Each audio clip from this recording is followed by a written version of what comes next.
For months, sim racers from across the globe have been fighting for a chance at a championship. There have been periods of triumph and chaos throughout the campaign, all while these drivers have been looking to try and add to their personal legacies.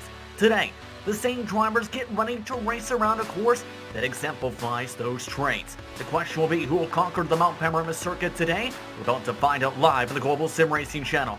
Hello everyone and welcome to the virtual Mount Panorama circuit in Bathurst, Australia for the 8th round of the V-TEC GTR Series season. I'm Justin Prince. Alongside in the booth today is Ryan Walker. Behind the scenes is our director Sean Ambrose, and he's using cameras provided by Dougie Beer. What's the best way to race around Bathurst? Let's take a look at your GSRC lap guide to find out.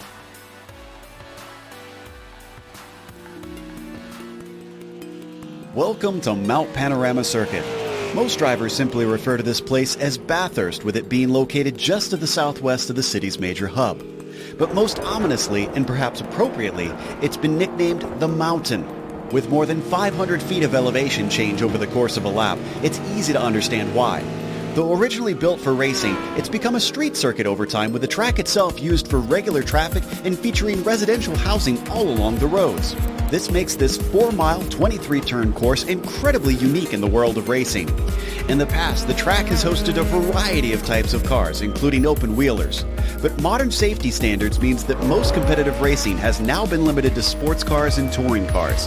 However, the dangers are very real due to the incredibly high speeds and lack of runoff throughout much of the circuit. The quickest parts are the run up the mountain straight towards Griffin's Bend, and then the flat-out blast back down the Conrod Straight and into the chase. This chicane was added in the late 80s to break up the run down to Murray's Corner. But while most chicanes are derided for ruining the character of a track, the terrifying speed as you approach it and the general difficulty make it fit right in with Bathurst challenges. However, the toughest portions are undoubtedly along the mountain itself, with notorious corners like the Cutting, Rock Skyline, the Dipper, and Forest Elbow. In fact, one of the more unique worries of this course is that all of these parts are so narrow that track blockages due to wrecks are not uncommon in the first few laps. The Australian fans often line the fences and hillsides to witness the daredevil spectacle of drivers trying to claim King of the Mountain. You can't blame them with how rare of a sight a track like Bathurst is today.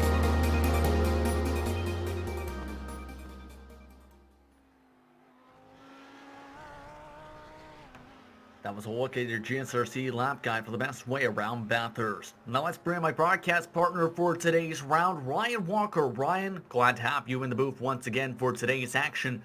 Let's talk a little bit more about this racetrack. What else can you add in terms of the discussion for what this circuit is about?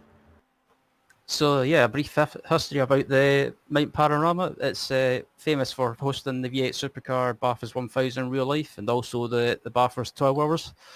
But tonight it will be host to the final round of the V-TEC GTR series. It is located in New South Wales, and we will be using the full layout. It has an amazing 23 turns and is 4 miles in length, or 6.213 kilometres in length if you prefer to use that. And yeah, I have to say I'm looking forward to this race tonight. I'm looking forward to this as well, but it's always a very difficult track. We'll get to why in just a few moments or so, but let's take a look at how the championship picture is entering today. First things first, with the GT3s, the GTM standings are tight. The GT Pro standings have spread apart. Here's the GTM standings specifically to start things off, where it's Alex Thake on top of the pylon by 2 points over Lucas Ottoberg. That's the closest championship battle. Compare that to the pro standings, and Tobias Burka has dominated throughout this campaign. He comes into this final round with 107.5 being his advantage in the championship over Neil Butler, Andrew Hitchings, and Cale Wright, the top 5. Ryan, I believe we also have you with the TCR standings entering today. Yeah, the TCR Pro standings has been pretty much dominated by Miguel Freitas this season, who only has to finish his race tonight, and he will be crowned champion as it stands. But in second place, further back, 47.25 points behind is Alexander Walton in second. And then rounded at the top 3 is Philip Schill, and then fourth place is Stefan Slacker, and then rounded out the top 5 is Ethan Bass on 117 points. And then the TCR AM standings have been led by Stephen McGarity. But 17 points further back is Jeff Jacobson, who could technically still take this championship, but he has to finish in front of Stephen, I believe. And rounding at the top three is Francis Castillo Ramiro. And then fourth place is Andrew Miller. And rounding at the top five for that championship is Jonathan Rodriguez. That's a look at your championship standings entering round number 8. Let's take a look at the race details specifically. For those tuning in for the first time for this series, these drivers have two different types of classes. The Audi R8s for the GT3s and the TCR class, which features the Audi RS3. All drivers are using fixed setups for today. And today is an endurance round, meaning 65 minutes is the distance and one mandatory pit stop must be taken. Another thing to note here as well, every 10 incident points you get on the racetrack subtracts 3 total points for what you earn throughout the round. In other words, if you get into major trouble at one point on this racetrack, Ryan, it might absolutely be the difference between contending for a top 5 in the points or falling down the pylon. Yeah, absolutely. It could be. It's one of those situations that you've got to be thinking on your feet. And just in qualifying at the moment, and the TCR class has been currently led by, you guessed it, Miguel Freitas, who's, like I said, dominated this season. So, yeah, I think Miguel's pretty much been the man on form, but there's plenty of other people that'll be trying to finish in second place or basically finish in that, as I like to call it, the best of the rest position. Indeed, you see the pylon once again. This is all the TCR drivers today. In total, 15 competitors have brought themselves to the racetrack today. As right now, of those drivers, there were a grand total of about 11 today. You're taking a look at Schill, for example, on the racetrack. He is 4th in qualifying for his class with a 2:19.155. Fastest time is a 2:17.479, though, by Freitas in this qualifying. As these drivers make their way around the circuit, let's quickly take a look at the track conditions these competitors are dealing with at the moment in qualifying. It is 90 degrees Fahrenheit, the track temp. 68 degrees is the air temp. Fairly cool air temp, with the winds slowly gusting their way from the west at 3 miles per hour. Your thoughts on the conditions, Ryan, for these drivers? Yeah, these track conditions, I think, especially the track temperature, I think these drivers, especially in the TCR class, will have to look after their front tyres in the early stage of the race. Also, with it being a 65-minute race, I think some drivers might try and go all out in the early stages. Other people will try and maybe just take it easy and just look after the tyres, especially the front tyres on these TCR cars with it being front-wheel drive. Yeah, absolutely. And should note that there are 4 drivers in the GT3 class for today. 2 pros, 2 AM drivers. 3 of the 4 have already completed times they're happy with. Neil Butler, he just improved his time, but it's still about 2/10 off the pole behind Tobias Burka. He's trying to draft up a couple TCRs while Jonathan Rodriguez is looking to put on his first time. It's a 2:21.217. Not as quick as many of the other competitors. McGarity, I should rather say, also trying to improve his time.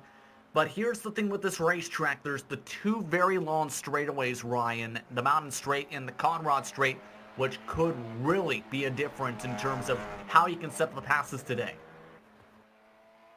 Absolutely. There's some places that you can make a move or try and make a move on someone. Those 2 straights that you mentioned. Also, you could possibly make a move into the final corner, but you'll probably need to try and get a good exit through Caltex Chase, and also turn 1 possibly if you get a good exit. So plenty of places to make a move, but on the other hand, that mountain section is you can't really make a move. It's basically like a one-line section, if you like. So, and also the mountain, if you push too hard or overdrive into some of the corners in that section, that'll bite you. Absolutely agree with you on that one. Here's the thing, though, too. McGarity is one of the few drivers who doesn't have to drafting bunny for this qualifying session either, because everybody else on that top pylon who have been in about 1.6 seconds or so, is currently making their way down the Conrad Straight for comparison's sake. That's where you can find Walton, Jacobson, Chris Danes among some of the drivers, many others. Bass does not have a drafting partner. He's looking to record his first qualifying time, and it's a quick one. All in clean air, a 2:18.289. Yeah, absolutely. That was a good lap by Ethan. He managed to put it into the top three, but Jeff Jacobson's coming around, and it looks like it won't be as quick as Bass. But yeah, Ethan Bass putting in a banker and into the top three, but he's still only 8/10 of a second off Freighter. Everybody else is a part of the choo-choo train you see right here, trying to improve their times. Howard at the back end of the train, Rodriguez trying to burn up the pylon. Good lap time in progress, 2:20.740. Decent time, however, it is still the second slowest out of the drivers who recorded a time. As Ramiro comes across the line, and yeah, as on board with McGarrity at the moment, it looks like a decent lap from Stephen at the moment. It just needs to keep it clean. Oh. Yeah, we'll see what McGarrity's time is going to be here. He's currently sixth on the pylon here. Many of these drivers trying to get important track position here for this racetrack. At the end of his fourth total time, only a 2:22.3, so 2 seconds off of what his original time was for qualifying. And for many of these drivers, such as this man here, the GSRC machine, track position could be pretty crucial at this type of racetrack with what we've seen with the drafting packs in the past. Yeah, absolutely, especially this track, Bathurst, especially with a long race, 65 minutes I should say. Track position will be crucial, especially when it comes to the pit stops. So some of these drivers will maybe try and go for it straight away and try and gain some track position in the early stages. As Ethan Bass is coming around to complete another lap, and he hops over on two wheels over the curb. So yeah, it looks like Ethan's possibly pushing to try and improve his lap time. Well, we see an improvement, a bit of a bobble coming off of Murray's corner. This time by a 2:18.432, 2/10 off his time as Butler is trying to, it appears, warm up the tires before he takes one last lap. Some other drivers are happy with their times, but there is one driver coming across the stripe this time who has not recorded a time. It's Chris Danes in that machine you see for Year 1 Racing. He looks to set a good time, a 2:19 flat, puts him 6th in the class for the time being. That is nearly 2 seconds off the pole. Looks like Heidelberg, though, knowing he needs good positioning and wants a bit of a cushion in the AM class battle. We'll see if he's going to be able to improve his time.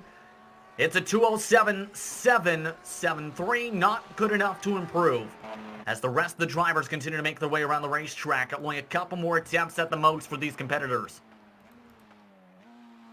Yep, as Ramiro comes round to finish his lap, it looks like it doesn't look like a quick one, but as he comes across the line to set a time, and that should put him round about the as McGarrity's just McGarrity was on a good lap, but he might have lost a few tenths for that little bobble coming round the corner as he comes round to the final corner now, and it looks to be a decent lap. It should hopefully be somewhere in the mid pack in the TCR class. And not as quick, though. Only 1 second off of his quickest time. He's the last one to get across. Everybody else will now have about 3 minutes to try and finish whatever lap they're currently on. That includes the Alpine Stars geodesic racing machine of Schill up on your screen. He is 9th overall on the board, 5th in the class, the 45 machine. Bit of a bobble out of Murray's corner. See if he can improve. A 2:18.2 puts him up to 3rd.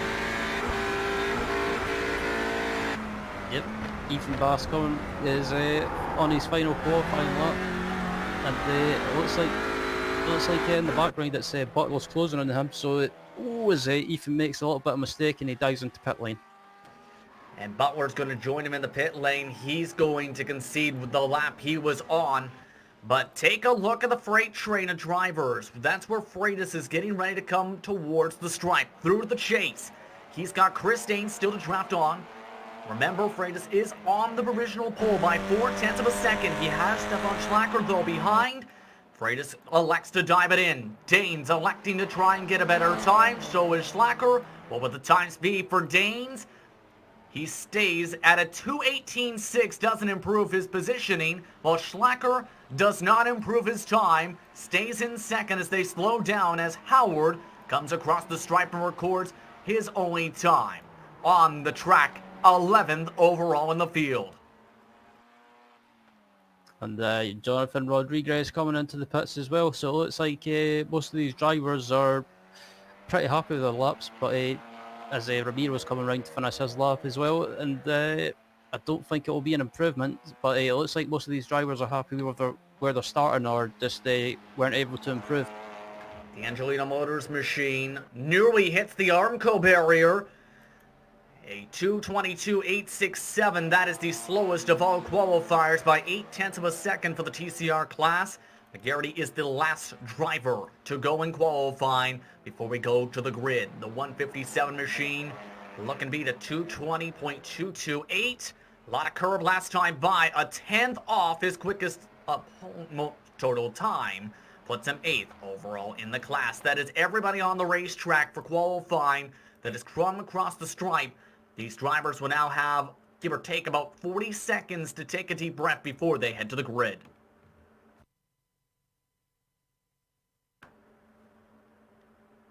And Ryan, as these drivers get ready for today's race, your thoughts on what it's going to take for these competitors to come away with the win today? I think it's going to require a bit of patience in the early stages. It won't always be about being the quickest over every lap. But I think just keeping out of trouble as well, especially through the mountain section. And also, on the other hand, having a good stop and nailing that pit entry and also the pit exit. We'll see if they'll nail it today as the drivers just about all set to go to head to today's starting grid, as it should be fun today. These drivers now going to 6:45 local time. So change everything from qualifying. It's under the light racing for the green flag. Let's take a look at your starting grid. We'll go 10 at a time overall on the grid today as Tobias Burka will bring them to the green flag with Neil Butler second spot. Otterberg is qualified third in the GT3 class. Alex Dyke, the last of those drivers. Rest of the field features TCR's Freitas alongside Schlacker in row 3 overall, in row 1 for the class. Schill in Bass, 7th and 8th overall. Walton and Danes round out the overall top 10, Ryan. It started in 11th as Chris M. Howard, alongside him is Stephen McGarity, and 13th is Jonathan Rodriguez, and then behind him is Jeff Jacobson, and rounding out the overall grid is Francis Castello Ramiro. That's a look at the starting grid for today, and let's take a look at the track conditions because they're vastly different from what these competitors just had to practice and qualify in. Very different. Let's just say that, Ryan, at least a 20-degree swing Fahrenheit minimum. Yeah, it's a much cooler track temperature as well, and a much cooler track in general, especially considering it's the early morning. So you never know, the lap times could be a lot quicker, and I think as the race goes on and it starts getting a lot hotter, the track, or the tyres I should say, will take a lot more punishment. Indeed here. For those curious, there have been in a couple of the previous rounds this similar scenario where drivers have practiced or qualified in late evening conditions, then raced in early morning conditions in a couple of the sprint and feature race formats. This, out of the endurance races, is the first we see this type of format this season for this long-form race. The drivers now making their way behind the official iRacing safety car for today's green flag. A short pace lap for these competitors. Tobias Burka will bring them to the green flag to start today's action. Again, 65 minutes is the distance. One required pit stop. Drivers are limited on the field to ensure that for today's event. The GT3s all set to go from Bathurst green flagways. We're underway from Mount Panorama Circuit. GT3 cars charging their way already single file, but the TCRs continue to fight side by side into Hell Corner. Yep, I'm just watching the TCRs as well. As always, like Slacker and Freitas go, Slacker and Freitas go side by side into turn 1, and it's going to be a run, or it's going to be a game of who. Yep, it's back up at the front. It's still being led up in the GT3s. It's still being led by Tobias Berka at the moment. Berka looking very confident early on already, leading by a couple car lengths over Butler. But the championship points battle, keep an eye on, is third in that class, remember, today for the AM class behind them. As Otto Rickenbacker still close. Speaking of close, Schlacker trying to make a dive on the outside of Freitas, able to make the pass. He takes the lead as they go up the hillside. Yeah, that was a great move by Stephanie. Managed to hold it on the outside and managed to, I don't know if he might have nudged the wall there, but he managed to get the move done on the outside, and fair play to him. That was a brave move on what, only the first lap of the race, as if, someone hit someone in the background. All the TCRs still able to keep on chugging along, though. And this is one of the most difficult portions of the track, where they go down from Skyline to the S's, down to the Dipper, and make their way down to the Forest Elbow. There's been many of incident here on iRacing and in real life at this portion of the racetrack, but how tight the walls are here. Yeah, absolutely. If you push too much or make a mistake over the mountain section, that'll bite you. And I was looking throughout the field, or towards the back of the field in the TCR class, and one or two cars scraped the wall quite possibly, as Stefan Slackers managed to stretch out a bit of a gap to Freitas, but we know with the slipstream that Freitas will be able to close that back down. And the car you might have heard some of the bumping and scraping with was the 198 in the GT3s. Alex Thank has had to come down to the pit lane. He is the only driver with significant damage, with some left rear and right front damage. So this could take him out of the AM Championship fight for the GT3 class. And we'll try and take a look back. He was right behind his fellow competitor for much of the lap. You see the damage, though, had developed, it appears, though, in the mountain section where you referred to that, Ryan. We'll try and get that to you as quick as we can, the specific portion of the racetrack. Heck. Let's go back live for the action. It would have been contact with the wall in Forest Elbow, it appears here, Ryan. That might have caused this. Yep, there's a battle for the TCR lead. Is already getting feisty, and we're on lap 2 at the moment, and Freitas has managed to take the lead from Slacker, but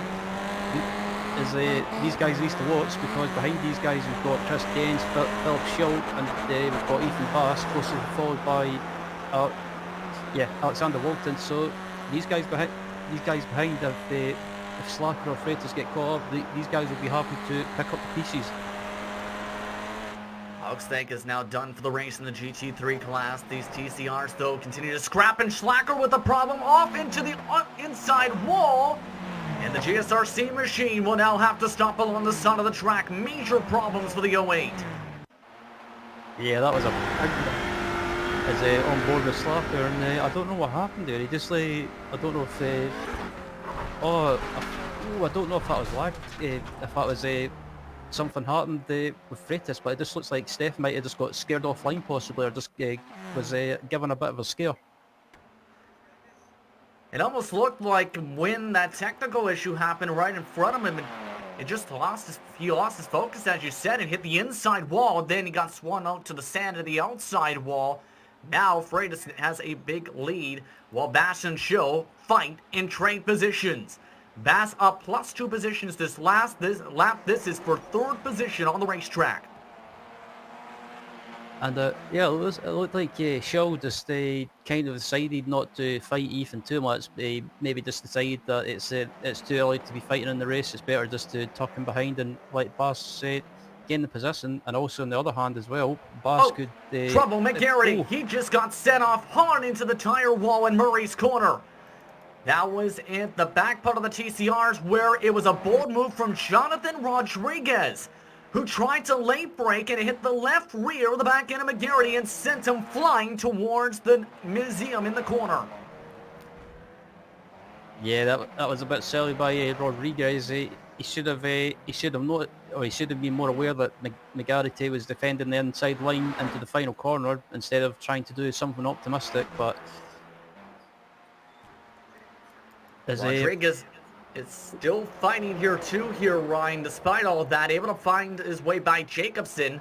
So he found his way to gain a couple positions in that situation. Yep, excuse me. Absolutely, Jacobson having a bit of a fight with Rodriguez, and yeah, it looks like Rodriguez just got by him and he's managing to pull away, and yeah, that was just a bit over ambitious from Rodriguez. Let's take a look at the GT3 leaders once again, because Burka and Butler have absolutely checked out in first and second. They left Heidelberg and off in the dust by 5 seconds in the first lap alone. The gap is 14.8 seconds between first and third on the track, and they continue to set times in the 2:04s at the moment.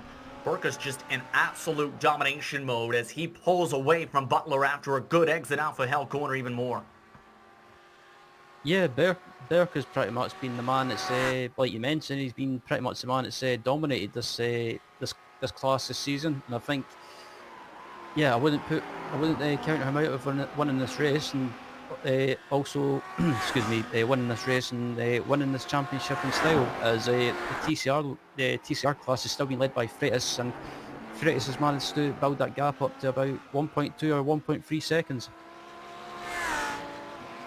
Yeah, for Tobias Burka, in terms of how dominating he has been, the last time Burka did not get max points in any sort of event, whether it was sprint, endurance, or feature race, was back in round 1 and 2 at Barber Motorsports Park. Since then, max points day at Road Atlanta, max points day at Monza, max points day at Circuit de Spa-Francorchamps in the last round. That's been the type of season for Burka. Meanwhile, Ethan Bass in the TCRs continues to scrap with Alexander Walton. They were side by side at one point this lap. However, Walton still keeping his way inside the slipstream of the 19 machine in front. Remember, Walton has also had a good season in the TCRs. He's won a couple different events this season in that class. Yep, absolutely. And yeah, Walton's been he's probably not dominated as much as Miguel Freitas, but he's still been getting good results this season. And also Ethan Bass as well. Ethan I've watched a lot of this season, and he's really quick with this TCR car, especially in other leagues. But at the moment, it looks like Bass is under pressure from Walton. Walton's still trying to set things up. Remember, these drivers have been pretty close to each other so far. This is the fight for the last step on the podium early on in this event. Already approaching 10 minutes into this final round of the season. Walton not as good of a run this time, heading towards Forest Elbow, and that might lose him any chance of getting a pass done this lap. Already 3 car lengths lost on that shallow entry alone there, Ryan, and it's so tricky to be able to take the line down the hillside at this racetrack, and you've seen the example why of what happens if you mess it up.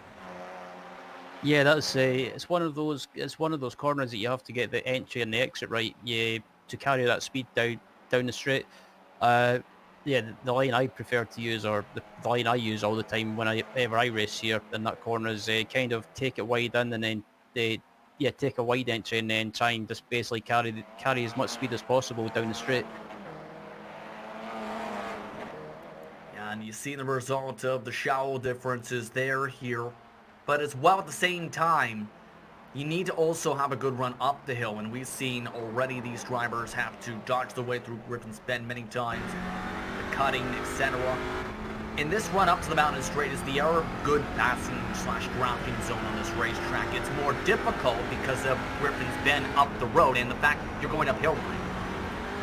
Yeah, Mountain Straight, it's one of those corners, again, as Walton tries to go for a move up the inside of the pass, and he's still keeping his nose in, and he manages to get the move done. And that's an example there, Ryan, though, of a good move, because Bass was forced up to the top. He wasn't able to get a good run, and Walton responds by nearly losing the car. Able to save it after sliding through the cutting. Up past Reed Park and Frog Hollow they go. Yeah, Walton was the one that was nearly under pressure and just about cracked. He kind of lost the car a little bit, but managed to regroup and hold it on. And as Walton gets close to the wall again. So yeah, Walton's the one that's under pressure now and starting to try and push as much as possible to try and get away from Bass. But I don't think Bass will let him get away that easy. I don't think so either at this point, because they've been fighting like cats and dogs. Yes, they've been losing ground to the leaders. Now 2 seconds the gap between second and third. But these drivers have been committed to fighting. Walton using the same entry he did before. This time much better launch off the Forest elbow. Bass, though, still going to be at least a half lap away from the pass back here. But discussion point we're just discussing again is these long straightaways here just allow you so many opportunities to stay within reach of your competitors here. But at the same time, sector 2 with the whole mountainside, whether it's up the hill or down the hill, are so important to be able to even have a shot at making a pass in these parts of the tracks. Yeah, absolutely. It looks like Walton's managing to pull away from Bass a little bit, but I think I don't know if Ethan is just maybe just sitting there just looking after his front tyres a little bit, and just because we've still got about 53 minutes left in this race, so maybe Bass is just sitting back, taking care of his tyres, and just maybe just letting Walton try and destroy his tyres by pushing. For those wondering, again, we mentioned there is a fuel limit for these drivers today to make sure there's the mandatory pit stop. These drivers in the GT3 class will have 60% fuel as their limit. TCR class has a maximum of 55% of the normal fuel tank in their race cars here. It's early on in this event here, Ryan, but as a driver, when would you elect to try and take your stop knowing you have that limitation of where you can go, but there is a little bit of flexibility potentially in the strategy? It's hard to say with with a track like Bathurst. Some drivers might try and go as long as possible and they not have to take as much fuel at the pit stop, but other drivers might try. It looks like Berkeley might have had. Yeah, it depends. Some drivers, if they're up at the front, they'll have the advantage strategy-wise, so they'll maybe try and go as long as possible, or maybe people that are stuck further back down the field in the TCR class, for example, might try and maybe try and pit as soon as possible when the pit window opens. So different strategies could be used around this track. And one of the main things at this racetrack, it's always been seen in the major events here, whether it's been the Bathurst 1000 or many other times, drivers like to save fuel. Tobias Burko has no one to save fuel with. No one in this class for the GT3s have anyone to save fuel with. How much does that factor in of how you drive, knowing you don't have anyone to be able to save down the straights in the draft with? It's a disadvantage for sure sometimes. On the other hand, if you're someone like Tobias, you could possibly try and maybe you won't have someone in front of you to slipstream and save some fuel. So on the other hand, you could possibly try some lifting and coasting into the corners. For anyone that's wondering what the lifting and coasting is, it's basically when you brake or you lift off earlier for a corner and just let the car roll through the corner. So there is that way of saving fuel as well. So, but I don't think Tobias will be saving fuel, or he won't have to save fuel if he manages to stretch out a bit of a gap before the pit stops. Indeed, as you see, Tobias Burka still pull away. Last time by, it was a full second quicker than Neil Butler, by the way, in the GT3s. We just got confirmation for Stefan Schlacker and his incident, by the way. That's put him in the garage area for this racetrack at the moment. At that moment, he did indeed just end up turning into early. He confirmed to us when he smacked the wall before going up the track. That means P4 in the TCRs will go to Bass in the point standings, so Bass now in a great points position because of that mistake early on in this race. rider on board with Bass as well at the moment, and Alexander Walton, he's not got away that quickly, or not as quickly as I expected him to be. So Bass is maybe just, like I mentioned, maybe just maintaining that gap and maintaining the pace, but he closes right up on Walton through this mountain section. So it's like, Bass is not afraid to carry some speed into some of these corners over the mountain section. Yeah, Bass has had a very decent season, to say the very least, has had shown some great speed, and that Leo Bonnar sponsored machine still looking to get inside the trap right now. These two cars are still about 1 second or so behind Chris Daines, and our second or so behind that to Freitas up at the front of the field, just not close enough to Fast to make a send. But you can see right here just how much these drivers have been emboldened throughout this race already here in the chase, and the differences of braking marks. Yeah, it's like I mentioned about Bass, he seems to be able to brake later with this TCR car and close up on Walton under braking. So, and also, like you say, not far ahead of these guys is Chris Daines in second. So, and talking of the front as well in the TCR class, Chris Daines has closed that gap down to Miguel Freitas. So I don't know if Miguel's made a mistake, or at this moment in time that Daines is just that slight little bit quicker, I should say, in racetrack. Well, you have to remember too, Daines does have just a touch of the slipstream, not a lot, but some of it. And he's also been trying to close into the braking zone to the Year 1 racing machine. This gap was as much as about 2 to 3 seconds on the racetrack. And your thoughts on what you've seen throughout this race from Daines, because he didn't put in an official practice lap in preparation for today's event. Yeah, I was a bit surprised by that, but Chris Daines, he's just kept out of trouble so far and just been having a good race so far. Well, a nice safe race, I should say, keeping out of trouble. And I don't think he's pushing too hard at the moment. I think he's just trying to keep Miguel in sight until the pit stops, and maybe he could try and jump him through the pit stops by maybe taking a little bit less fuel, possibly. Possibly indeed, and you can see how hard too he's trying to push down this hillside, bumping and banging his way around the racetrack. And I'm curious to see if Freitas allows the potential run if Daines takes it eventually here, though, because remember, Freitas does still have clean air and hasn't had the chance to potentially save fuel like, well, everybody else in the class has had today. Yeah, it's a good point that you bring up there.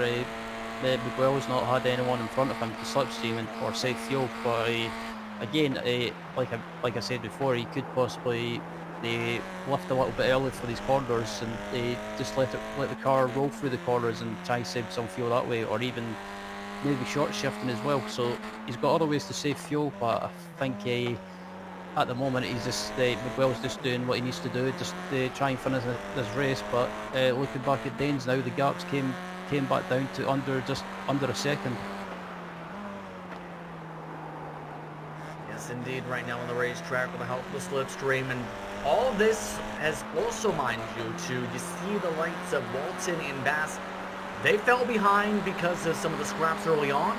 They're now back into the fight potentially for the TCR lead as we approach 46 minutes to go on the clock. These cars have an estimated 20 laps to go this time, by the way. Compare that to the GT3s. They have an estimated 22 laps to go this upcoming time by, and are already approaching the back end of these 4 cars, by the way. Burka is only a quarter behind the race leader for the TCRs.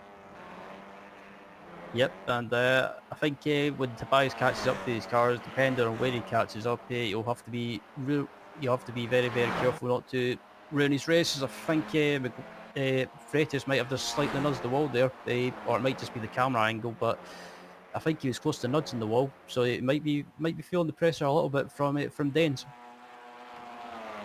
Might be a little bit. In terms of Daines, the driver for the first time we're seeing in today's event, by the way, the second place car in that 9 machine. But it's someone that has had a long-term period of success in real life, had been a go-kart racer in his youth, 21 years of racing experience that's chasing down the Team Mad Machine. And had also been a couple-time champion in various different series, by the way. That's the driver that is second in the TCR class at the moment. Yep, absolutely. Chris Danes is someone that I've watched a lot on iRacing over the past few months. He's a pretty decent driver and really quick in his car as well. So, and also Freitas is really quick in his car as well. I've watched him as the battle for P7 is going on at the moment. And Burka's off the racetrack. Meanwhile, in the GT3 leader, by the way, he was trying to get by Walton and dive-bombed his way to the inside of the chase to the point where he outbraked himself. He's still got a decent cushion of 7 seconds, but that could have been disaster as he finally gets by Walton.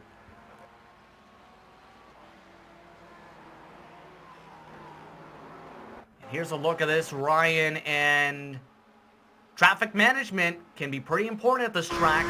This is why, as you see the run up here. Yeah, it just brings me back to my point as well. It just, just ran wide a little bit. It just brings me back to my point. I was about to say, you have to be really patient around this track, especially when it comes to lapping the slower class cars. And yep, I think Tobias should have just waited until the exit as they back on board with Berker. And I'm not sure why, but Berker's really eager to get through the traffic as quickly as possible. But with that, he's taking risks when he doesn't have to. He lost a second in the traffic, by the way, in all of that shuffling. Neil Butler is now having to do the same thing at the back end of Ethan Bass's car. And that might actually help out Burka that he's got clean air for this section. Might be why he pushed, because Butler is stuck behind TCRs, the second place driver of the GT3s. So he's got a chance to grow this gap because Butler has to wait so long to get by these cars now. Yeah, absolutely. I think Berker just wants to try and get by as quickly as possible, just try and stretch that gap while Butler is stuck in traffic, and he managed to get by, but unfortunately Butler is the one that's been kind of held back in traffic, and on the exit of the mountain section he'll be able to get by one of the TCR class cars, and manages to do so, but he's lost a ton of time to Berka. 2 seconds lost alone, by the way, in that section. Check that 3 seconds on Tobias Burka because he was stuck behind Bass that whole entire time in the mountainside. That might have actually been, again, why the aggression picked up for Burka to get through the traffic. However, it did, in turn, lose Bass the draft to the back end of Walton, who will give the space to the GT3 machine on the bottom side into Murray's corner as they complete another circuit. So far, 10 total times around this racetrack for the TCRs. Your thoughts on the racing so far as we approach the halfway point in a few minutes? It's been a good race so far. There's not been any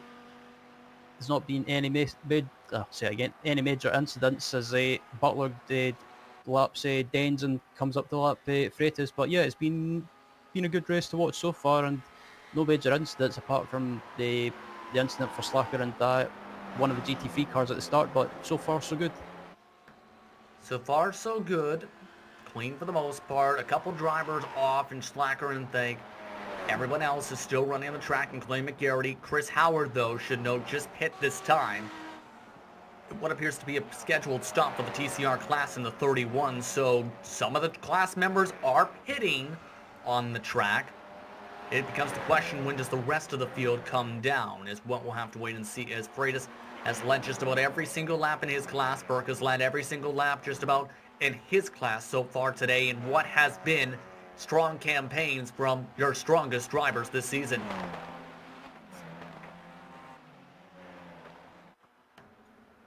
Yep, the battle for P6 is going on at the moment. This is Jeff Jacobson and Jonathan Rodriguez. This battle's started to spice up again, and these guys have been really close together for the last couple of laps, I think. And at the moment, over the mountain section, it's Jacobson that's managing to just maintain that gap. Indeed, a red box surrounding these two drivers on telemetry side of things. Jacobson not as quick that time on the run to the corner. Still Rodriguez He's shown he's been very aggressive. He's one of the biggest movers in this race, mind you, at a +3. Overall, Danes is the biggest mover overall for any of the classes today, so Rodriguez has shown he wants as many points as he can, I think. Or can get, rather, in this final round with how much he's been pushing. Yeah, absolutely. I think Rodriguez, though, he's aggressive, but he's been at times over-aggressive, and just unfortunately, he's not been able to get further up to the front. So, but yeah, he's still putting Jacobson under pressure, and if he gets close to Jacobson, I think he'll try and make the same move again, possibly into the final corner. We'll see as well if these drivers elect to come down, because Chris Danes did pit this time by from second position at the TCRs. Rodriguez not able to make any reach quite yet for the spot, quite yet on Jacobson. Neither driver elects to dive down to the pit lane either. So once again, pit window is open for the TCRs. Chris Danes, along with Chris Howard, are your only two drivers in the class who have pit so far. Now with that information, where do you go from here? Because a couple drivers went for the early pit. Yeah, it's a bit of a tough one to do. I mean, because Rodriguez is still putting Jacobson under pressure. But yeah, the people who have not pitted yet, it's a tough one. What do? Do you try and stay out as long as possible, or do you react to the other cars that have pitted and try and stay ahead of them? It's a tough one to call. By the way, McGarity just had trouble on the downhill side in the dipper. His car has now been brought to the garage area, as his car is now off the track. He was 2 laps down at the time of the incident. As we follow along with the fight still between Jacobson and Rodriguez still, as they go up the hillside once again through Quarry Corner and towards Reed Park. So, at this point, what's your mindset as a driver now? Because these competitors are 6 seconds behind the next drivers for position, and already nearly 30 seconds or so behind the race leaders, or more so, I should rather say, it's seen on the left side of your screen. What's going through these two's minds, you think, here at this point? I think, Jackson gets a bit sketchy over the mountain. Oh!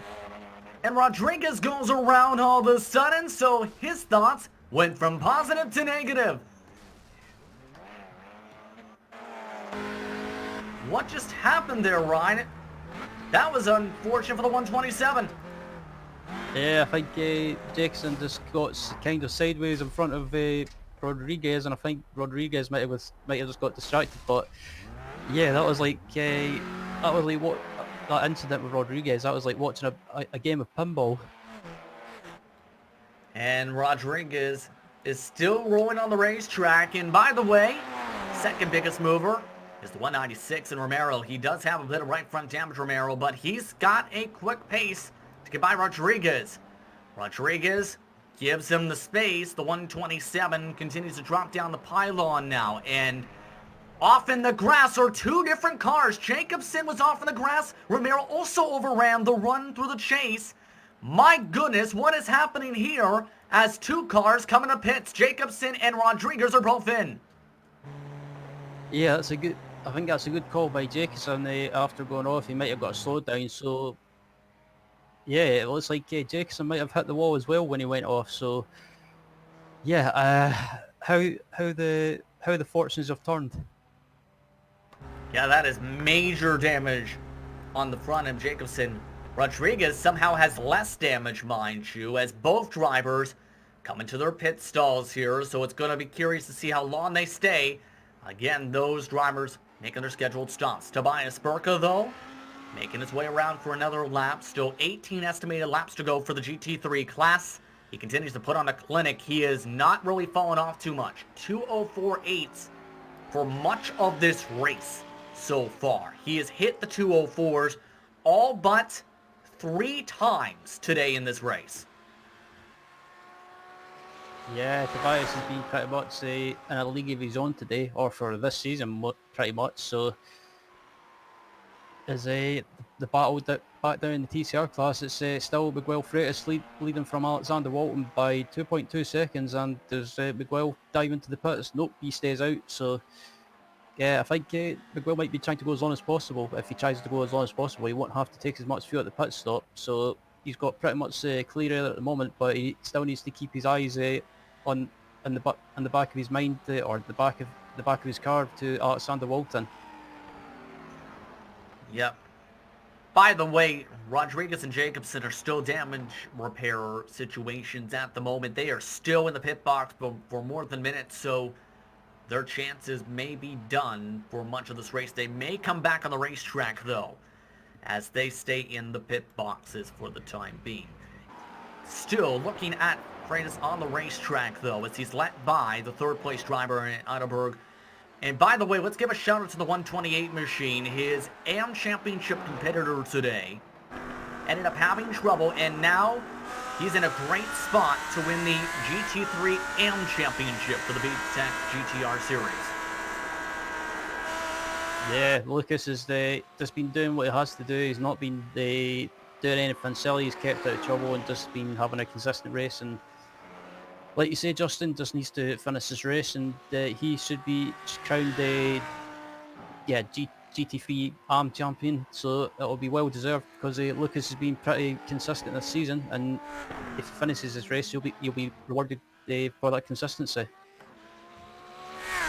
As mentioned, his air competitor, who was 2 points back of entering today. With this position, it would put him third overall on the podium, give him 82 points and a 6-point championship advantage by the end of the round in the AM Championship. Still needs to get to the checker flag, but congratulations to Heidelberg as he looks to clinch that by taking home a podium finish. In other words, as its message says on that spoiler, no need to panic, or do not panic yet. Yep, absolutely. He's just been keeping a cool head. There's no need to panic as well, because if you start panicking, that's when you start making more mistakes. And just he starts stressing out as well, what leads to more mistakes. So Lucas is just doing what he needs to do. And still, the TCR class, Freitas is still leading. I think as Rodriguez is back out as well, so it looks like he's got a damage fix, but it looks like Jacobson's race might be, well and truly over, possibly. Or at least for the position for the time being, because it's now more than 3 minutes of repairs for Jacobson. Rodriguez took 3 minutes and 3 seconds in the pit box after his bumps and bangs along the concrete walls. Let's take a look at some of these race cars to make their way around the racetrack. Remember, Danes has already pit. He had a 14.6 second pit stop. Chris Howard, the air pit stop driver in the class, took 26 seconds in the pit stalls. Your thoughts on how this might work out for Chris Danes, because he's got no one to draft with and is dead even with everybody else who is about 17 seconds up the road. I think it'll be real close. I mean, there's no one around Danes. There's no one fighting him. There's no one holding him up. So this could possibly work for him. He just needs to just keep his head and just keep doing consistent laps, and hopefully or possibly could jump Freitas in the pit stops, but it depends how long the Freitas pit stop will take. Yeah, that's going to be absolutely crucial here, as we do have GT3 pit stops, by the way. Neil Butler just pit this time behind the 16 machine. Midland Sim Racing's entry has now opened up the GT3 pit window. So drivers are ducking down for that class. Keep an eye for Burko and Heidelberg. We'll let you know if those drivers elect to pit in that class at the moment. 31 minutes to go on the class. TCRs have an estimated 15 laps to go. At this point, if you're on your own and already know you're in a already done your pit stop, how can you push without overexerting the race car? I'm not sure. I think you can't. It looks like Eitelberg and Butler are into the pit lane to make their stops, and Butler's rolling out the pit lane. Butler's done his scheduled pit stop, 26.9 seconds in the stalls. Heidelberg is coming in this time, as he tells his pit crew his signature message on his back spoiler: do not panic. See how long he goes for the pit stop here. Again, he has clinched the GT3 AM Championship and putting in fuel in the car. Here, you've seen a bit of a difference, though, with some of these drivers that some have put on tires for the TCRs. GT3s not appearing to do so right now with the tires today. Yeah, that's the thing with these GT3 cars. Yeah, the tires don't seem to take as much of a punishment as Yes. the TCR, the TCR class cars. Yeah, the TCR cars are front wheel drive, so the front tires will take more of a punishment rather than the rear wheel drive, rear wheels, I should say. So I think some drivers might try and change front tires. Maybe others will try and save time and not change the front tires. Well, at the same time, you have to remember, too, here, Ryan, that some cars have different types of pit sequences. Some have simultaneous pit stops. The GT3s, for example, are one of those classes where you take fuel first, then you have to put on the tires. So if you take the tires, you're in the pit box for 53 seconds instead of, say, the 26 seconds we've seen. Burke is now in the pit lane, by the way, as he's now rolling in for his stop in the GT3 class. The class leader is in. Yep, absolutely. Yeah, it's one of those things. What do you do with the fuel and tires? Do you take fuel and tires, or do you, Berka's into the pit lane as well? Yes. So, well, it's like Berka's pit stops. There's no issues from what I can see. Just trying to fill up on the fuel. These drivers are trying to go 26 seconds on the fuel tanks just to make it about 15 total laps around the racetrack for the class. And same sequence for Burka, 26.9 seconds. So he puts in exactly how much Butler put in. Otterberg actually put in 1 second less of fuel. Romero also came into the pit lane with him, we should note. Romero did take a 19-second pit stop for the TCRs. So only 4 drivers have not taken their mandatory pit stop in this race. Freitas, Walton, Bass, and Schill are the only drivers who have not pit. Yeah, I think those guys will try and go as long as possible. I'm guessing that those guys will probably be into the pit lane within maybe the next 3 or 4 laps.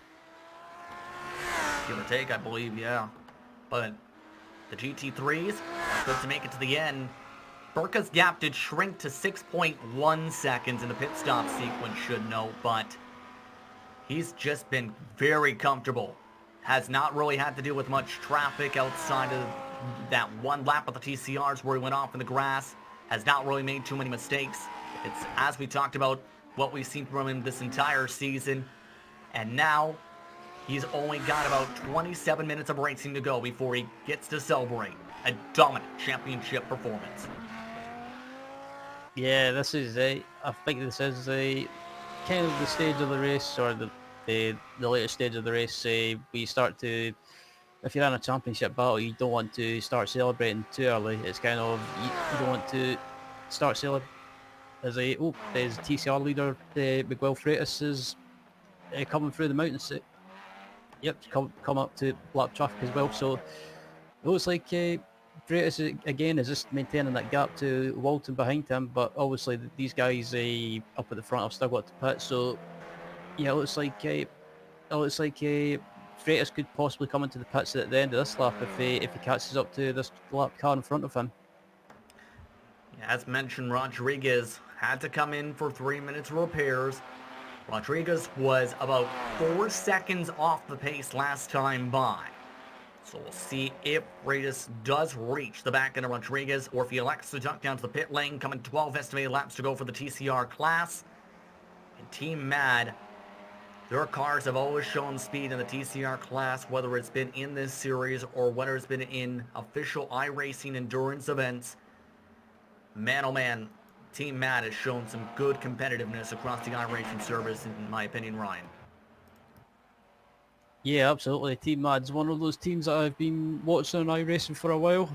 Obviously, one of the drivers that I speak to on a regular basis. I always talk to him about the team, and yeah, the team's involved in a lot of things. From obviously this TCR car and TCR leagues, and also they do a mix of endurance racing as well. So they seem to, that, as the phrase goes, they seem to have their fingers in a lot of pies. Now lots of pies, lots of fingers inserted into said pies. Freitas nearly inserted his car into the pedigree wall, but still keeps on going to the cutting. His gap between him and Walton has grown already by more than 4 seconds. And that was a tight move as Rodriguez let him on go, but no time lost in that sequence. Yep, Rodriguez just left enough room for Freitas to go up the inside, and Freitas didn't have any issues getting by him. So, yeah, not too much time lost as Freitas gets really close to the wall, and I think Freitas might be pushing a little bit just to try and maintain that gap before the pit stop and not lose too much time.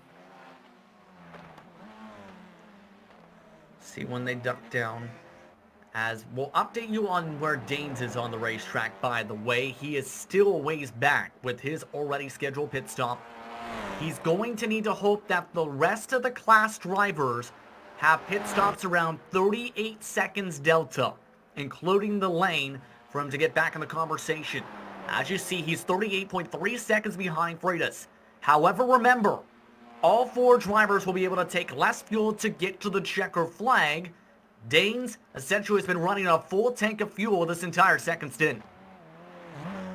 Yeah, that might possibly lose. Oh, excuse me, that might lose Dane a little bit of time, but not too much, I think. As on the other hand as well, Freitas, Walton, Bass and Schill in front of him, they will need to probably nail their pit stop to try and stay in front of Danes. But I think Danes could possibly maybe gain 1 or 2 positions for the pit stops if he keeps doing these consistent laps that he's doing at the moment. None of the top 4 drivers came down, or top 3 I should rather say this time by. Schill also didn't come down this time by. Danes is slowly closing in a touch bit on Schill, should note. Gained half a second last time by, however, it's still a massive gap, about 14 seconds to P4 on the racetrack. And again, Danes has been calm, cool, and collected throughout this entire race. And that side face has had a lot to celebrate so far. I believe that's a face, actually. That side decal that you've seen that almost looks like a bowling ball. So, either way, let's take a look at Butler, by the way. He's 7 seconds behind. Make it 8 seconds. Lost a second this time by the Midland Sim Racing Co. Yeah, it looks like Berkers has basically picked up the pace again after his pit stop, and he's just eking out that gap at the moment and just doing what he needs to do. But Butler doesn't seem to have an answer to Berker at the moment when it comes to pace, as Butler's coming up to lap not a GT3 car, a TCR car I should say, in front of him in a few moments' time. Yeah, it's some great pace we've seen from some of these competitors. And he'll reach his fellow Color Palette compatriot up the road in just a few moments or so, but tip your hat to Butler. He showed some decent pace throughout this race today. It's just he wasn't as quick than Burka. As we take a look on board as he slingshots by Chris Howard to get into clean air.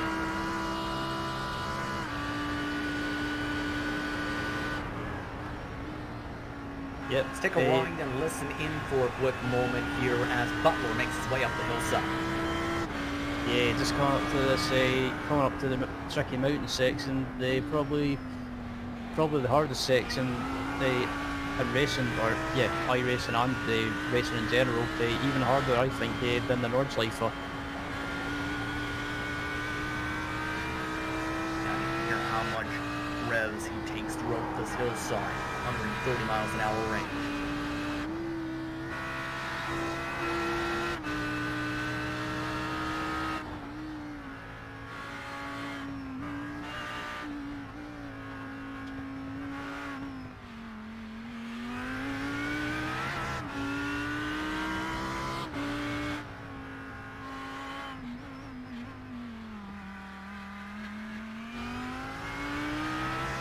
Some beautiful camera work and beautiful sound work as Butler makes his way down the racetrack by our director today, Sean Ambrose, as he continues to try and clinch home second place in this race today. What has been a solid drive for the Midland Sim Racing driver today. And and the TCRs as well. It's the top 4 are still not pitted, so it looks like the top 4 is trying to go as long as possible. And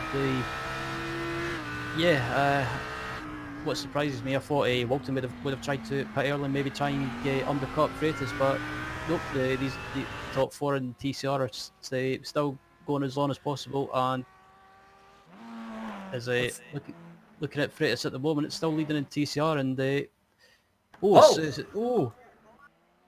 that is Romero that stopped in the middle of the racetrack and just lost him all his time. The 196 lost it big time, and the Angelina Motors car was stopped on the track. Yeah, just watching the replay now, and it looks like he might have went offline, Justin, and maybe just caught a little bit of they went offline, lost grip, and maybe just got caught out in the marbles, and Freitas had to slow up and lose some time, and he's been caught by Walton. Not just some time, just about all of his advantage to Walton. Remember, he had a decent gap. Now Walton is back within half a second. So this changes the complexion of this battle for the TCR lead. Top 2 elect to stay out once again. They still have to come down for the mandatory pit stop. But man, oh man, what a moment for Walton to have a chance to get back into the lead here. Walton has quietly been running around 2nd to 4th throughout the day today. He looks to try and take advantages here as he runs hard inside in Hell Corner. Clipped a bit of the grass.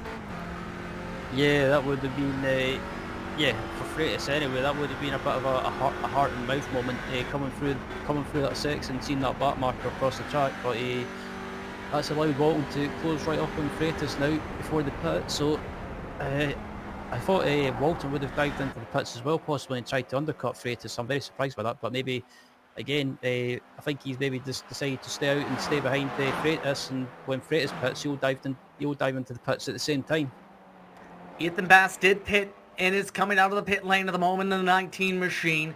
He only elected to top off on fuel. 14 seconds or so, 12 seconds or so was the time. He did come out behind Danes by about 15-20 car lengths down the mountain straight. So Danes has now cycled up to provisionally the 4th position on the racetrack, where the leaders still have to figure out when they come down. Yep, and I'll be interested to see where Dane comes as well when these guys pit. So I think it'll be really close. I think Danes could possibly move up into the top 3 once the pit stops cycle out, as Walton runs a little bit offline and loses a bit of time to Freitas. And that's been his trouble spot all day, it seems, here, Ryan. Force elbow on that exit. He has struggled half the time out of that corner exit, it seems. Yeah, it's a very difficult corner to nail. I'll admit, it's one of those corners that it's kind of, you can't really take that much speed into. It's kind of one of those corners that you have to use the old slow and fast out approach. Just watching Freitas and Walton now, I wonder if both of them will peel into the pit lane. Yep, it looks like they will. Freitas a little bit more conservative on the pit lane entry. Walton tries to send it. Hard stoppage to 31 miles an hour, and Walton closes the gap. Now it becomes the question, how much fuel are they going to put in? This could be the difference between the win and the loss today. So yeah, both of them are coming up to the pit boxes now, and it'll be interesting to see how much fuel these guys take. I think Freitas might have to take a little bit more fuel because he's not being stuck behind another car to try and save some fuel in the slipstream. And I'm just keeping an eye on Danes as well to see where he comes out. I think these 2 guys will come out in front of Danes, and Walton jumps Freitas. Walton's aggressive pit stop entry and good run to the pit box gives him the race lead. They'll come out by a decent margin ahead of Danes by about 25 car lengths. They do have Tobias Burka, though, that wants to get through once they get up to full speed. So Walton takes the TCR class lead with an estimated 7 laps to go this time by and approaching 15 minutes on the clock. Yep, that was a good pit stop by Walton. He managed to jump Freitas, and it'll be interesting to see if it looks like in the background coming up behind these 2 cars, it looks like possibly Tobias Burka as Walton goes offline a little bit. Yes, that is Burka that needs to get through. That is the GT3 leader, NTC GT3 Pro Champion. However, he's not in the best spot to try and make a move without being overly aggressive here. Going to have to be patient here, especially knowing this is for the TCR win. Yep, absolutely. Yeah, I don't think Berko will do anything silly. I mean, Berko's pretty much just got to finish this race and finish this race, and he's got his championship in the bag, so I don't think he's taking any risks. I think he's just more than happy to wait until the back straight to get by both them as they come up to what looks like Forest Elbow. Yes, indeed, off the Forest Elbow. Freitas will be the first driver to let him on go on the right side. That would give a chance for Freitas to try and slipstream a little bit off the back end, tries to, but Berko runs away before he can get into line. Walton lets him go. Neither drivers are impeded. By the way, remember Danes pit the first out of all the lead cars. He lost about 5-6 seconds in the cycle and has now lost the draft of the top two as Berko runs away and approaches his 7 to go mark.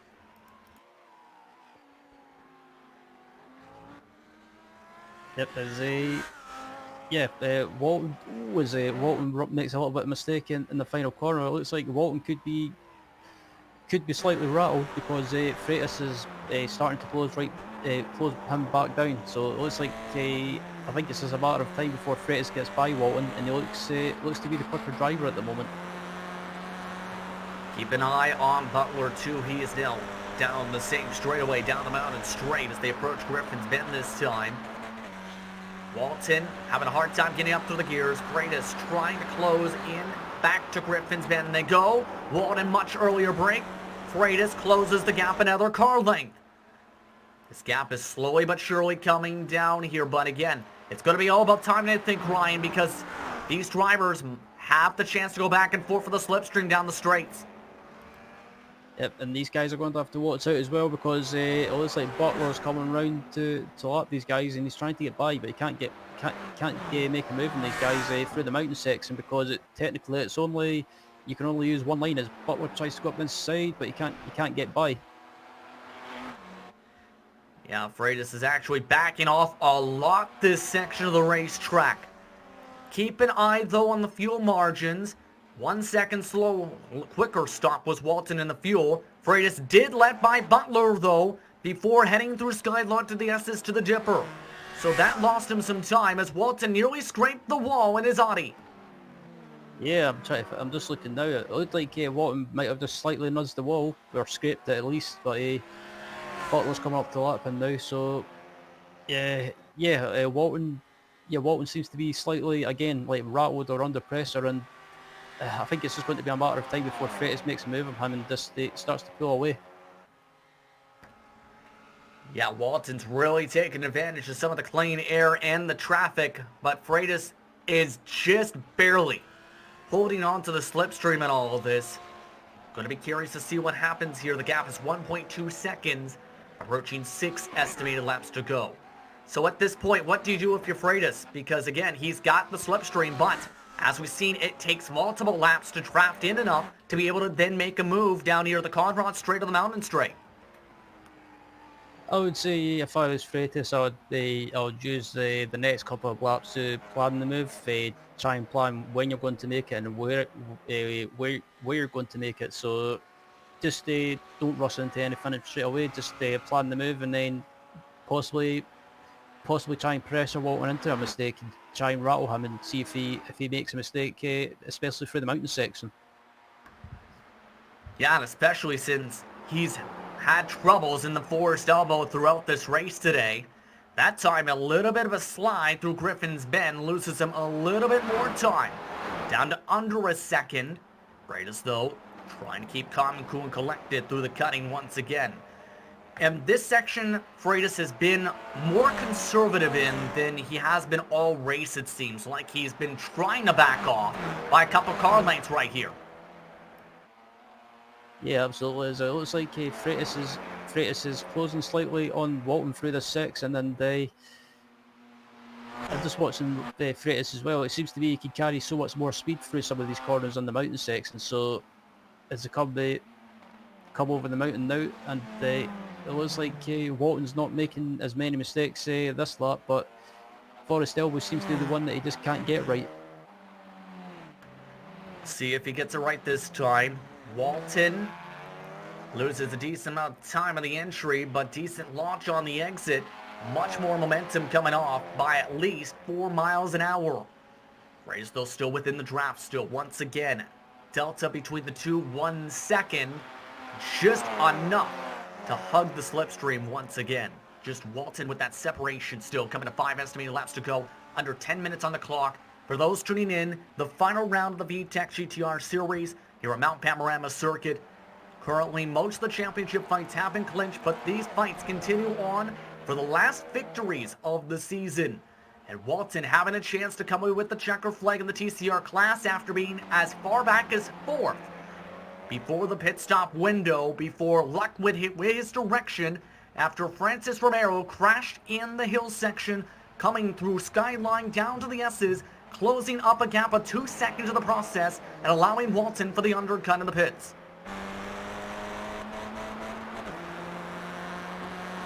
And Walton has capitalized on that one situation, Ryan, to turn what was looking like a potential second, maybe third, into a potential W as a result. Yeah, it was a. I think if that incident didn't happen with that back marker and Freitas, I think Freitas would have came out of the pit stop still in front, but that incident in the mountain section, it gave Walton a chance to close back up, and yeah, he managed to close back up before the pit stop and also jump him as Freitas gets a great run in the exit, and he's closing right up on Walton now. It looks like at this point of the race Walton's front tyres might be shot.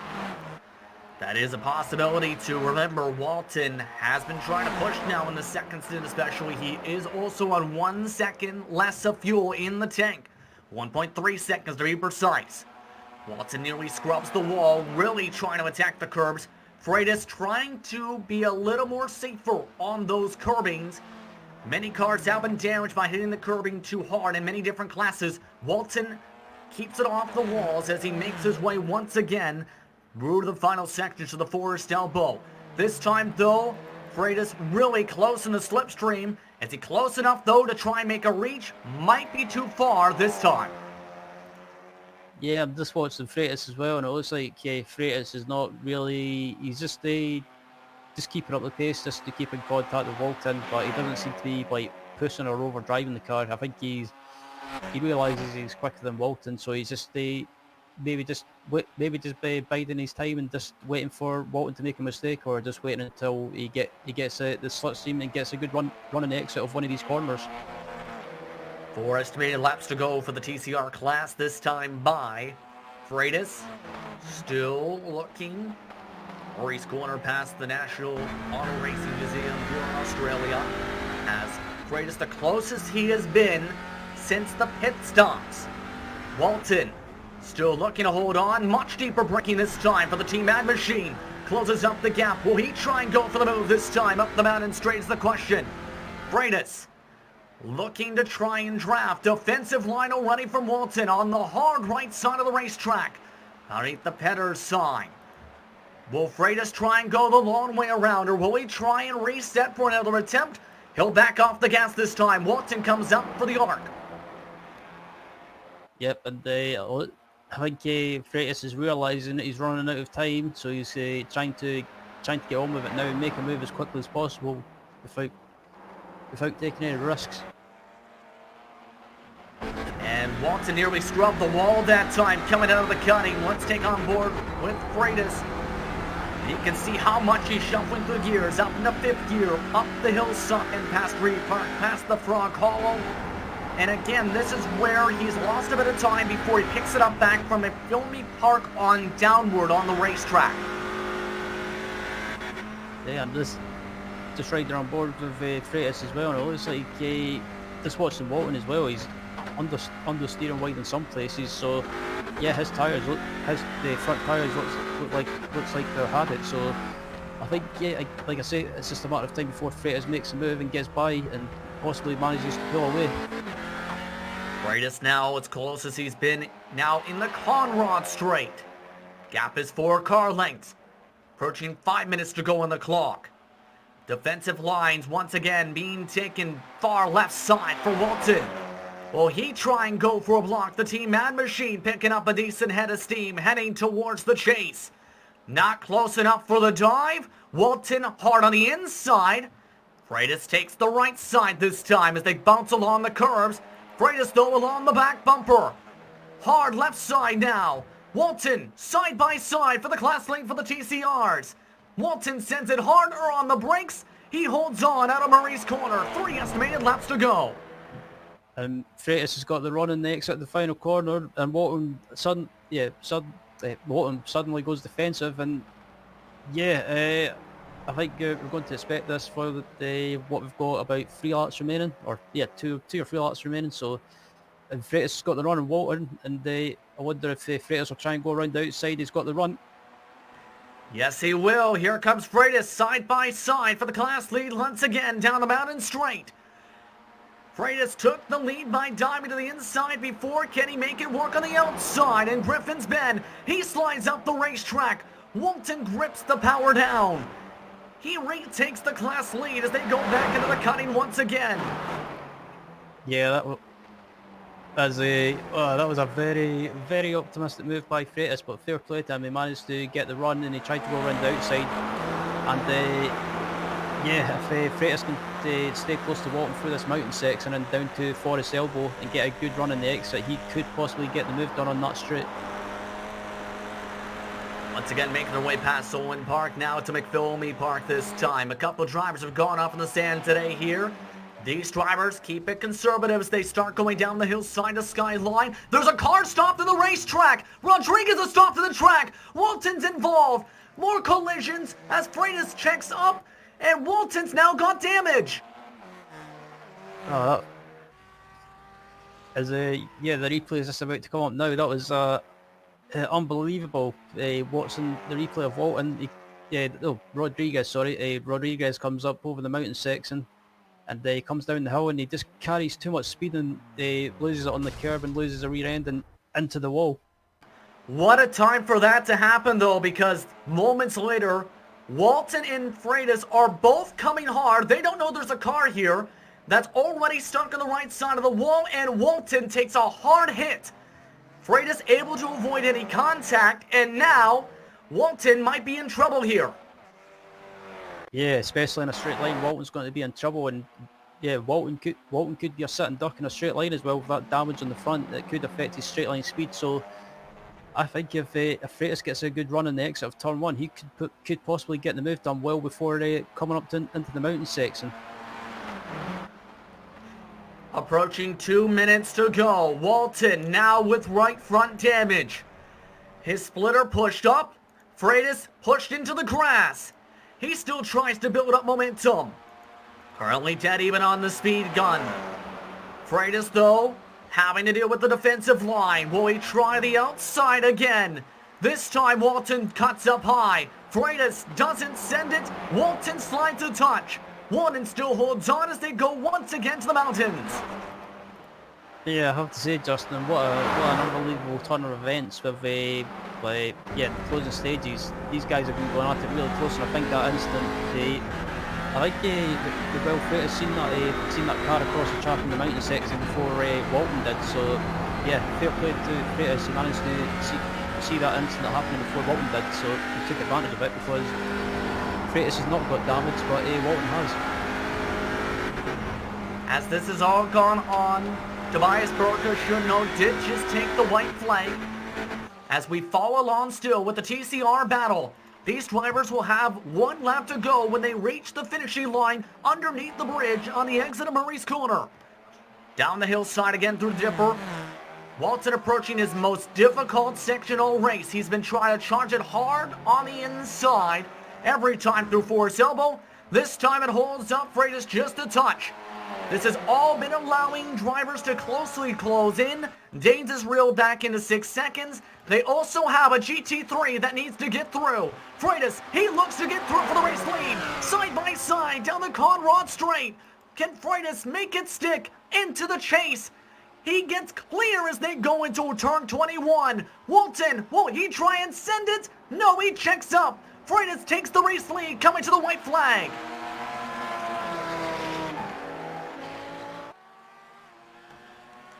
And Miguel Freitas will have one more time around and the closing stages on the clock. Now it's the question, Ryan, can Walton get on by? It's going to be the main question. These drivers will fight as the GT3 leader in Burka is coming down the Conrad straight.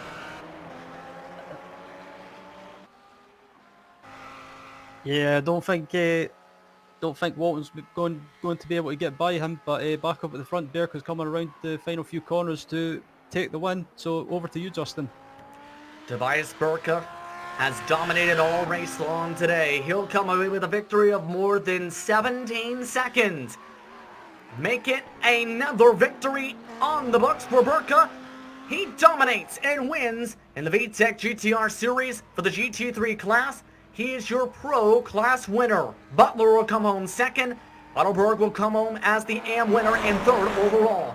The TCRs, though, are still up for grabs.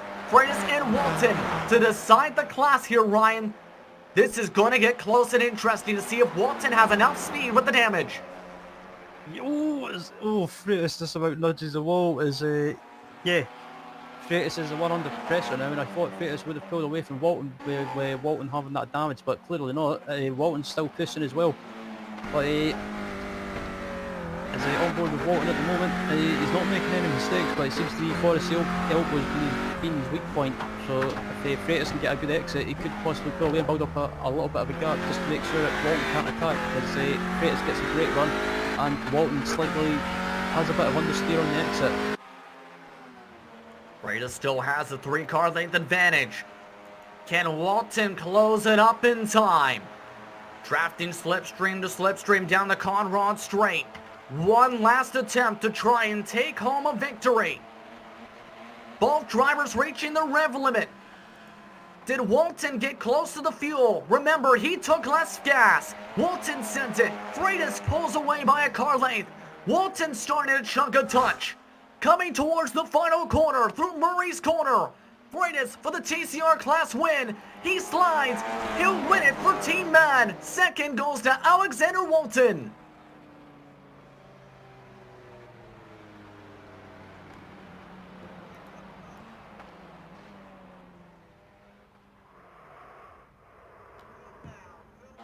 Taines takes home a podium finish in third, while Schill quietly comes home in fourth. He'll be one of the last drivers to come across the stripe. Him and Chris Howard, Ethan Bass will finish after having a pit on the final lap inside the pit lane. Schill comes home in fourth. Chris Howard is still a straightaway away inside the top 5 of the racetrack. What a race though, Ryan, in this one. Absolutely unbelievable. The GT3 was a bit it just seemed to be a bit stale at times, but the TCR class, I have to say, in the closing stages, that battle between Freitas and Walton, that was an exciting way to close out the season. And these drivers all done. Howard took the jump on his way for his cool down, as we'll go to commercial break. When we come back, we'll have post-race coverage. You're watching the V-TEC GTR Series live from the virtual Mount Panorama circuit in beautiful Bathurst, Australia on GSRC.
back to the Global SimRacing Channel for more coverage of the V-TEC GTR series and what was an interesting one today out on the Panorama circuit. This race had a lot of thrills, chills, and spills, but today, let's take a look at who came away with the unofficial race results. Tobias Burka came home with a 20.8 second victory over Neil Buckler to help grow his championship season even more dominant.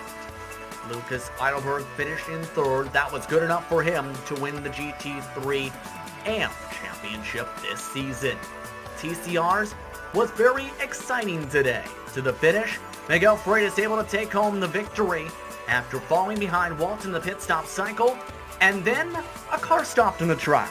Walton picked up damage, and Freitas was able to take the lead coming to the white flag.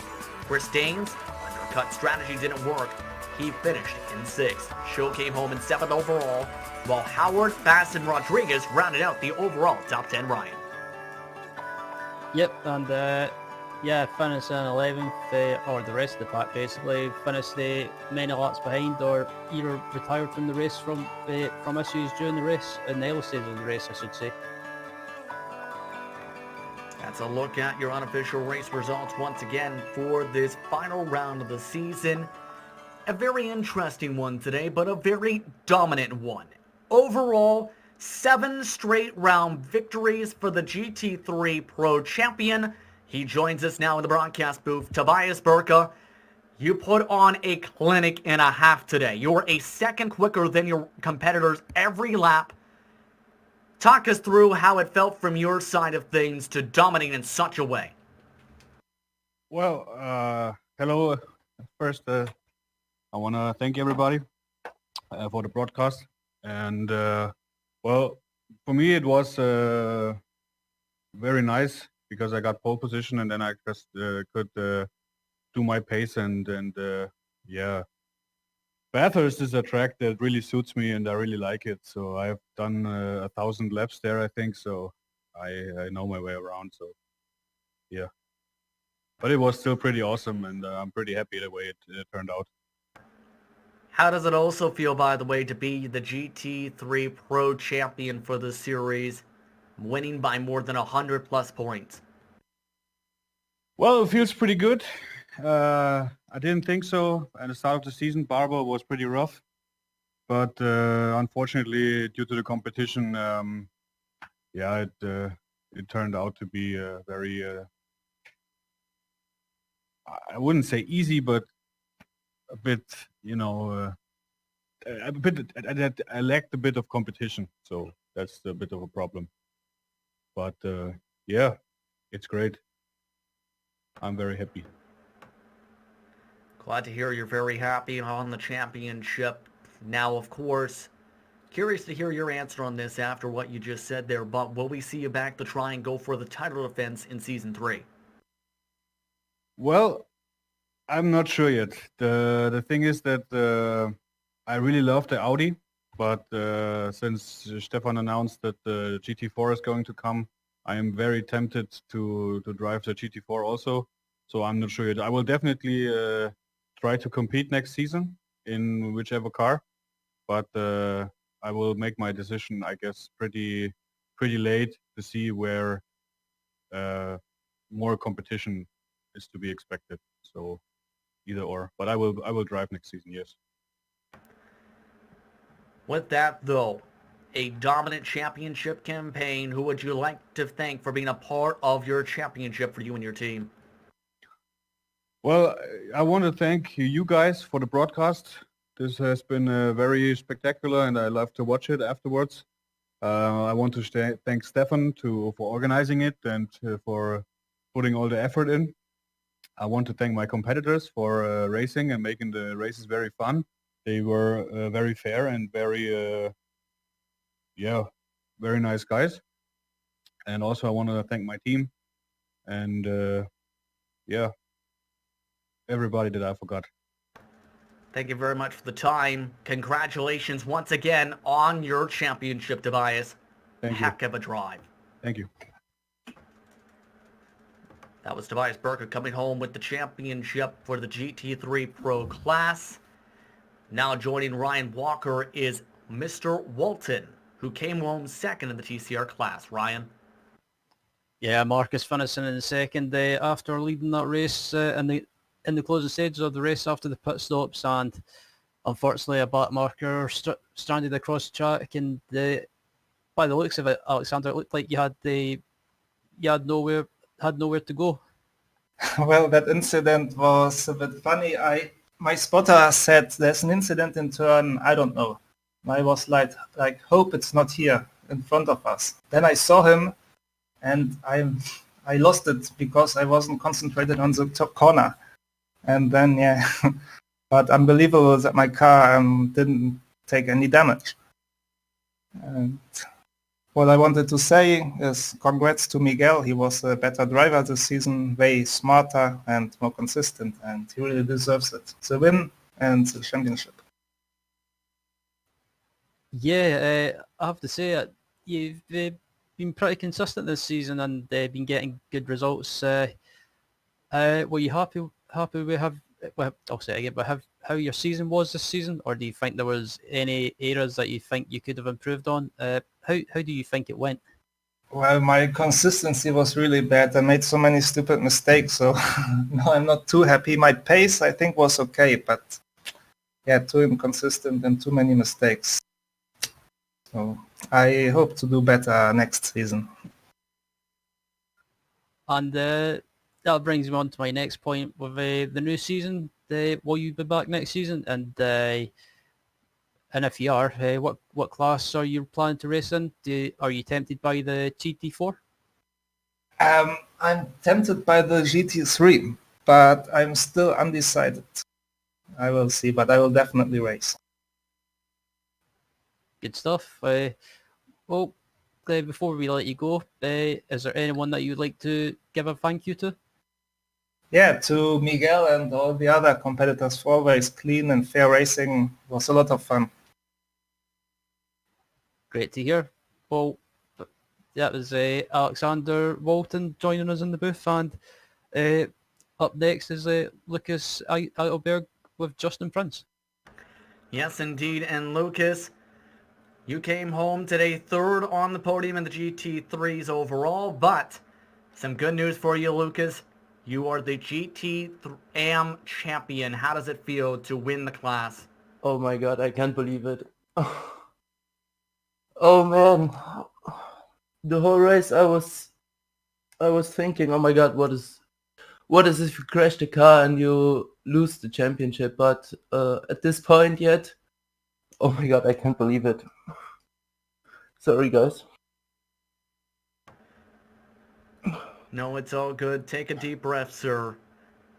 And it started off with that interesting moment with V-TEC having trouble on the first lap of the race.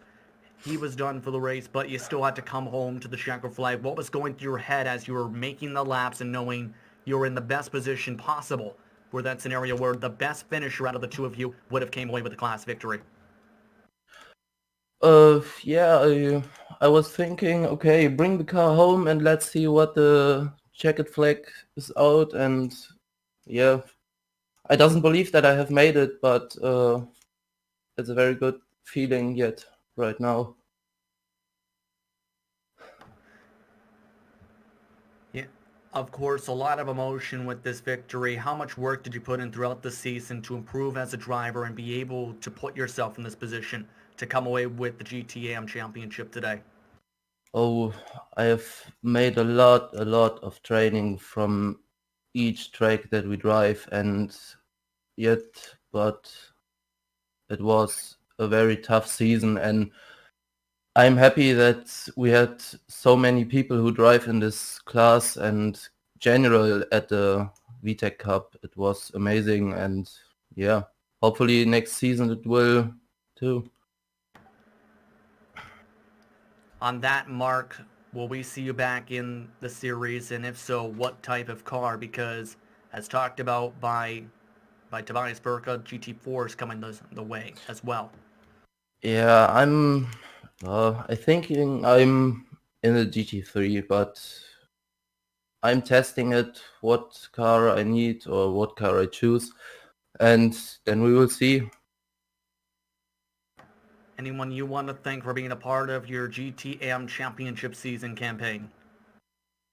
I want to say thank you to all of the guys, all.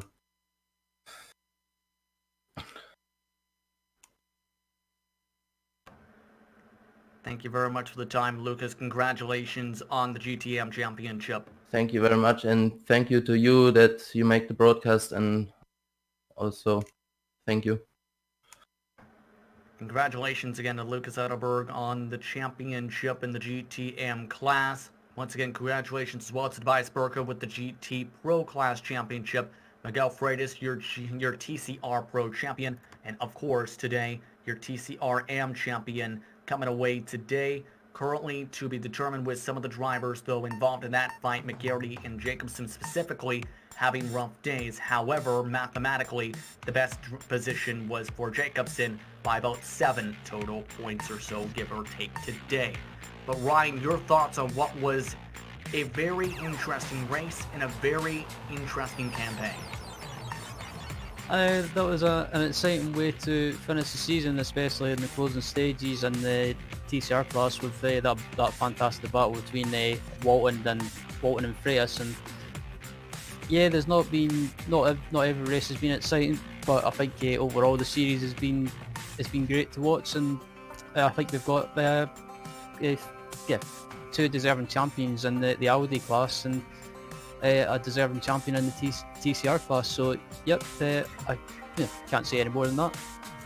And confirmed by the way, based on the points calculation, 13 points is the advantage, give or take, for Stephen McGarity with the championship pending incident points. Remember, there are -3 points per 10 incidents for this championship. But we'd like to thank you for tuning in for tonight's exciting racing action from Mount Panorama Circuit. We also like to thank Stefan Schlacker for organizing this series. It was competitive from start to finish throughout today's final round, and we're happy we had you with us today. We'd also like to thank the company that provides the software and hardware for our broadcast as listed up on your screen. With additional thanks to Julie Lalonde, who provides our wonderful music. See the screen for how to get a hold of more of her great work. Thanks to the team today in Sean and Ryan. If you'd like to find out more about GSRC including upcoming races, you can find it at globalsimracingchannel.com. If you'd like to help support the channel, you can check out our merchandise for sale at gsrc.storemvy.com. Or you can check out our social media on Twitter at GSR Channel, Global SimRacing Channel, one word, or on Instagram at GSRC_Graham. Don't forget to head over to that big red subscribe button as well as the notification bell so you don't miss a moment here on the Global SimRacing Channel. A big event coming up tonight on the Global SimRacing Channel is the Mobile One Junior Late Model Esports Series. It is the 2020 series for round number 1 at the Bull Ring at Las Vegas Motor Speedway. That starts at 6:45 p.m. Eastern Time. Be sure to tune in. We also have upcoming races for other series listed up on your screen, so check those out and mark them down your calendar. Until next time, race clean, race hard. We'll see you on the track.